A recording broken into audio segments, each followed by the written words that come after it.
तो दोस्तों आज मैं एक्सप्लेन करने वाला हूँ 2002 में रिलीज़ की गई मूवी कैबिन फीवर को।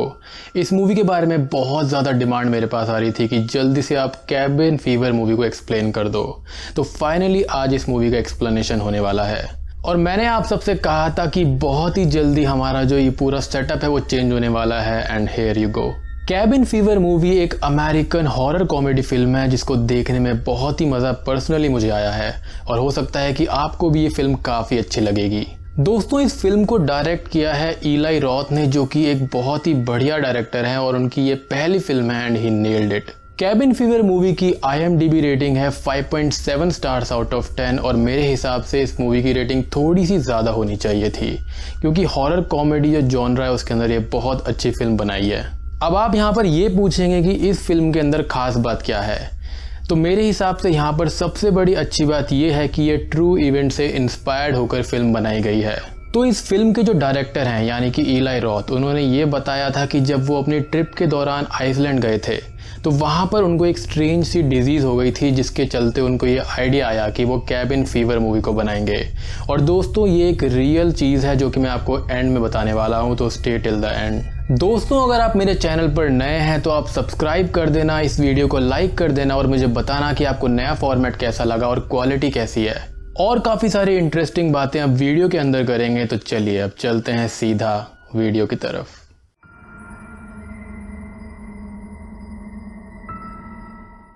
तो फिल्म की शुरुआत में हम एक व्यक्ति को देखते हैं जो कि जंगल में एक बड़े से खरगोश का शिकार करके लाता है। हो सकता है कि उसका घर आसपास में ही होगा। वो अपने डॉग को वहां पर लेटा हुआ देखता है और सोचता है कि शायद से वो नींद में है, लेकिन जब वो उसके पास जाता है तो वो ये देखता है कि ये डॉग तो मर चुका है और उसका मांस सड़ रहा था। अब जैसे ही वो उस डॉग के पेट को उठाकर देखता है तो वो 2 भागों में बट जाता है और उसके मुंह पर खूब सारा खून लग जाता है, विच वॉज डिस्गस्टिंग।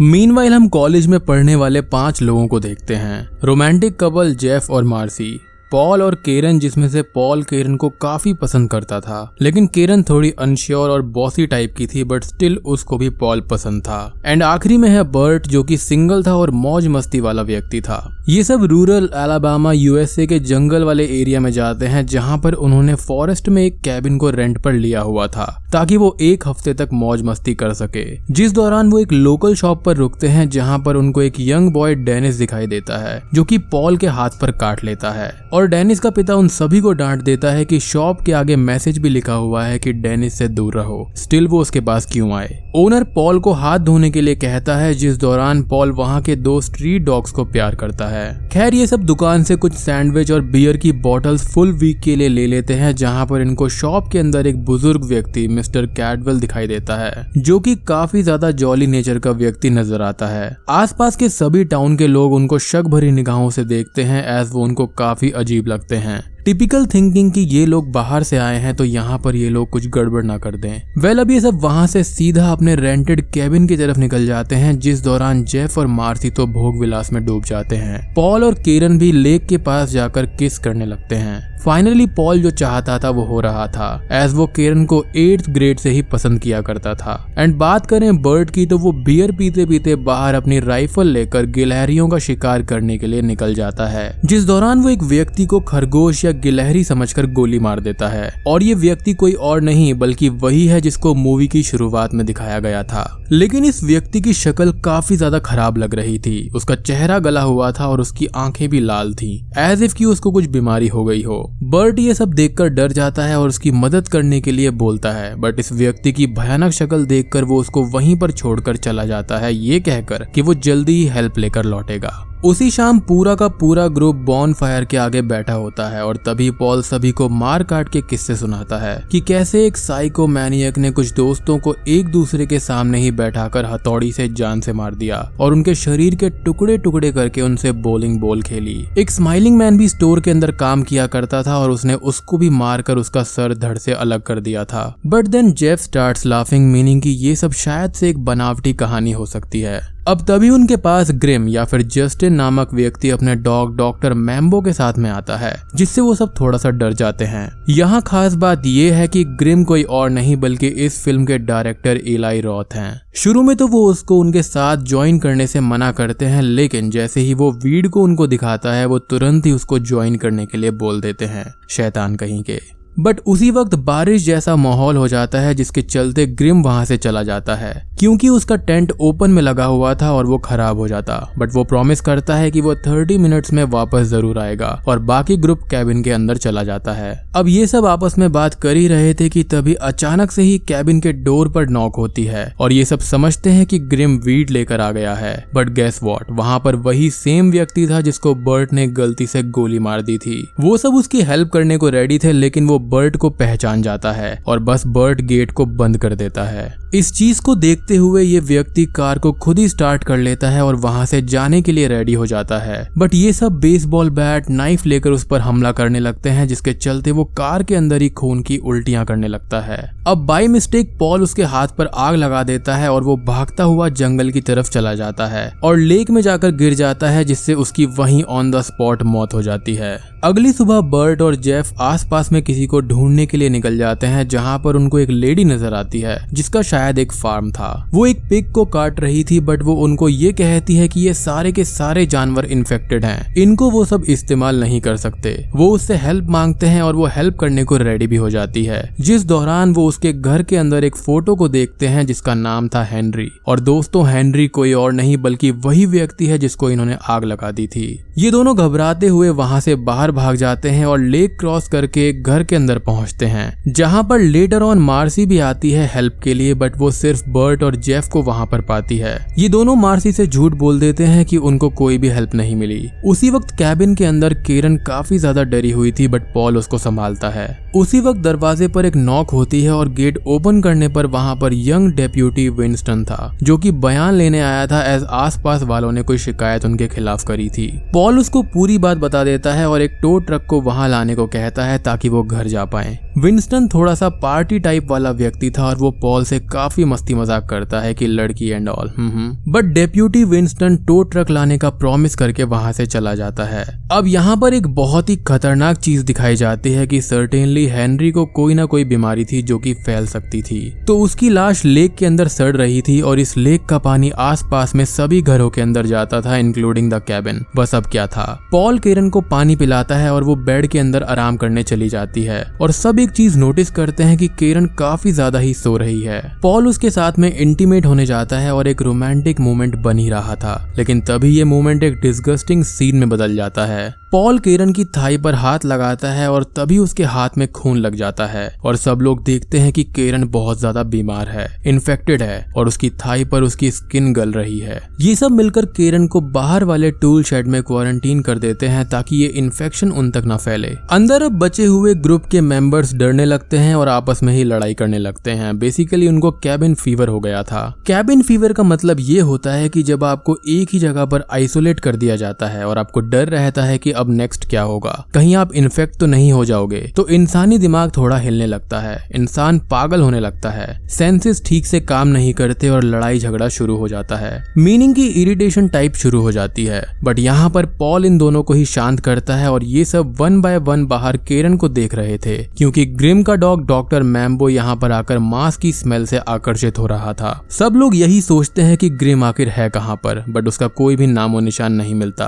अगली सुबह इनको ये पता चलता है कि केरन की हालत और भी ज्यादा खराब हो गई है और बर्ट के मुंह से भी खून आने लगता है, एज उसने इस कार को साफ और ठीक किया था, जिससे ये इन्फेक्शन उसको लग गया होगा और उसने कैबिन का पानी भी पिया होगा। ये पूरा ग्रुप अब कार स्टार्ट होते ही यहाँ से बाहर जाने के लिए रेडी था, बट तभी केरन कार के पास आकर उसके अंदर वॉमिट करने लगती है और बर्ट गुस्से में वहां से अकेले ही चला जाता है ताकि वो डॉक्टर को ला सके। पॉल और मार्सी केरन की हेल्प करने लगते हैं, तो जेफ बियर की बोतल्स उठाता है और अकेले ही वहां से बाहर भाग जाता है जिससे वो बच जाए। ये देखकर मार्सी का दिल टूट जाता है कि उसने उसको अकेला छोड़ दिया। बर्ट अब उसी स्टोर पर जाता है और उसको कन्विंस करने की कोशिश करता है कि उसकी दोस्त बीमार है और उनको एक अच्छा डॉक्टर चाहिए। उसके अंदर भी इन्फेक्शन अब काफी ज्यादा बढ़ गया था। बट तभी वहां पर बैठा हुआ बच्चा डेनिस भागता हुआ उसकी तरफ आता है और उसको काट लेता है, जिससे उसको भी इन्फेक्शन हो जाता है। उसका पिता हैल कोर्ट ने बर्ट की मदद करने की बजाय उसको जान से मारने के लिए अपने 2 आदमियों के साथ उसका पीछा करने लगता है। यहाँ पर ये व्यक्ति पूरा उल्टा दिमाग का था, क्योंकि उसके बेटे ने जाकर यहाँ पर बर्ट को काट लिया था, ना कि बर्ट ने उसको काटा था।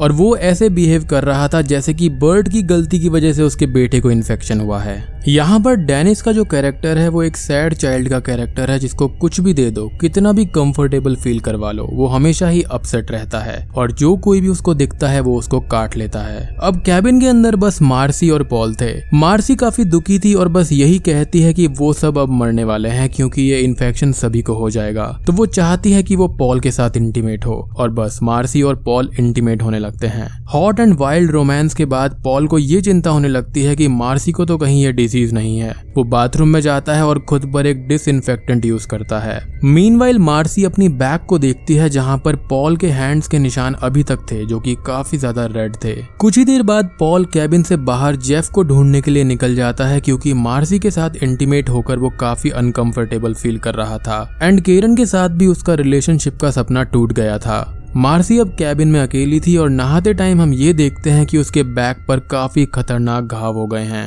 पॉल लेक के पास में एक रेजर्वॉर को देखता है और नोटिस करता है कि एक बॉडी उसके अंदर तैर रही है, जो कि हेनरी की थी। और बस वो उसको देखते ही डर जाता है और उस रेजर्वॉर में गिर जाता है। उसको समझ आता है कि अब वो भी इन्फेक्ट हो चुका है and he strictly needs a doctor. दूसरी तरफ कैबिन के अंदर मार्सी फिर से नहाने जाती है और अपने लेग्स को शेव कर रही होती है, लेकिन तभी हम नोटिस करते हैं कि शेव करते हुए हेयर के साथ साथ उसकी स्किन भी उतर रही है। I mean, जब मैंने बहुत सालों पहले ये फिल्म देखी थी तो उसके बाद मुझे शेव करने से कुछ टाइम तक डर लगने लगा था। ये सीन बहुत ही ज्यादा चिल्स देने वाला था। अभी वॉइस ओवर करते टाइम भी मेरे रोंगटे खड़े हो गए हैं। एनीवेज वो ये देखकर रोने लगती है और शार लेती है, बट उसको काफी ज्यादा पेन होता है। वो रोते हुए बाहर भागती है, बट तभी जंगल में से डॉक्टर मैम्बो आता है और उसको जिंदा ही खा जाता है। और सेम चीज डॉक्टर मैम्बो केरन के साथ भी करने लगता है। पॉल अब कैबिन में वापस आता है तो वो ये देखता है कि हर तरफ मांस के टुकड़े पड़े हुए हैं और मार्सी मर चुकी है। वो केरन को देखने टूल शेड के अंदर जाता है तो डॉक्टर मैम्बो केरन को खाने में लगा हुआ था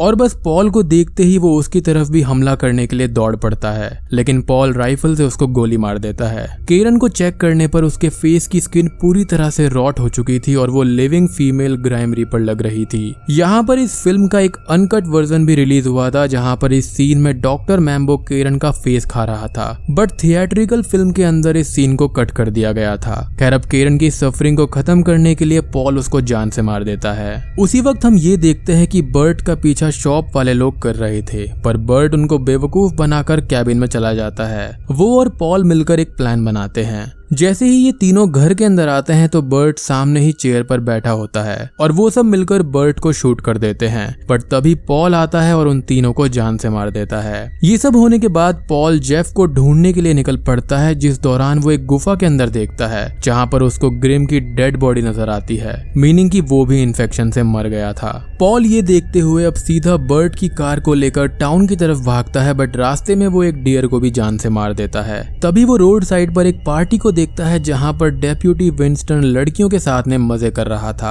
पॉल उससे टो ट्रक के बारे में पूछता है तो वो ये कहता है कि टो ट्रक तो खराब हो गया है और उस टो ट्रक को वापस लाने के लिए एक और टो ट्रक को भेजना पड़ा। बेसिकली वो बहाने देने लगता है, लेकिन तभी उसके रेडियो पर उसके सीनियर्स की तरफ से एक खबर आती है कि कैबिन में रह रहे सभी लोग इन्फेक्टेड हैं और किलर्स हैं, उनको देखते ही गोली मार दी जाए। अब पॉल को वहां पर पार्टी कर रहे लोग मारने की कोशिश करते हैं, बट वो उन पर भी वॉमिट कर देता है कि इन्फेक्शन सबको हो जाए। एंड बस पॉल गुस्से में आकर विंस्टन के सर पर एक स्टिक से हमला करता है, जिससे विंस्टन वहीं पर बेहोश हो जाता है। पॉल अब एक रोड पर आकर गिर जाता है और रोड साइड ट्रक में आ रहा व्यक्ति उसको हॉस्पिटल पहुंचाता है। शेरिफ और डॉक्टर उससे इंटेरोगेशन करने लगते हैं कि इन्फेक्शन का सोर्स कहां पर है, लेकिन वो कुछ भी नहीं बता पाता। He was kind of disoriented. हम देखते हैं कि इन्फेक्शन उसके स्टमक पर बढ़ रहा था। डॉक्टर सब शेरिफ को ये बताते हैं कि वो ऐसी सिचुएशन को हैंडल नहीं कर सकते और उनको बड़े हॉस्पिटल में जाना होगा। पॉल को अब कहीं पर ले जाया जाता है और जब उसको होश आता है तो उसका ड्राइवर कोई और नहीं बल्कि विंस्टन ही था। वो उससे पानी मांगता है तो वो ये कहता है कि वो उसको जल्दी ही बहुत सारा पानी देगा। अगली सुबह हम जेफ को जंगल से बाहर आता हुआ देखते हैं और वो कैबिन के अंदर जाता है। वो देखता है कि उसके दोस्त मर गए हैं, जिससे वो बहुत ही ज्यादा खुश होने लगता है कि वो अकेला बच गया है, उसको कोई भी इन्फेक्शन नहीं हुआ। वो धीरे धीरे कैबिन के बाहर अपनी विक्ट्री के डींगे मारने आया ही था कि तभी अचानक से ही पुलिस वाले आकर उसको गोलियों से भून देते हैं और वो भी वहीं पर मारा जाता है। ये सब जेफ की डेड बॉडी को बाकी सभी की डेड बॉडीज के ऊपर डाल देते हैं और उनको जला दिया जाता है। यहाँ पर हम विंस्टन को भी देखते हैं और पुलिस वाले ये सोचते हैं कि ये इन्फेक्शन यहीं पर खत्म हो गया है, लेकिन उनको ये पता नहीं था कि असली दिक्कत तो लेक और रेजर्वोयर में है। खैर यहाँ पर विंस्टन ने पॉल को अधमरी हालत में लेक के ही पास फेंक दिया था, जहाँ पर उसका खून उस लेक के अंदर मिल गया था। तभी हम दो बच्चों को देखते हैं जो कि उस पानी को कलेक्ट करके ले जाते हैं उसी पुरानी शॉप के पास जहाँ पर वो लेमोनेड को बेच रहे थे। पुलिस वाले वहाँ पर आते हैं और एक एक करके उस लेमोनेड को पीने लगते हैं। उस लोकल शॉप के पास में और भी कई सारे लोकल्स आते हैं जो कि इस लेमोनेड को पीने लगते हैं, मीनिंग कि वो सब इन्फेक्टेड थे और पूरा का पूरा इलाका इन्फेक्टेड हो गया था। उसी वक्त हमको एक नेचुरल स्प्रिंग वाटर का ट्रक नजर आता है जो कि टाउन की तरफ इस इन्फेक्टेड वाटर बॉटल्स को लेकर निकल रहा था, मीनिंग कि अब ये चीज टाउन के अंदर भी फैलेगी। और बूम, मूवी यहीं पर खत्म हो जाती है।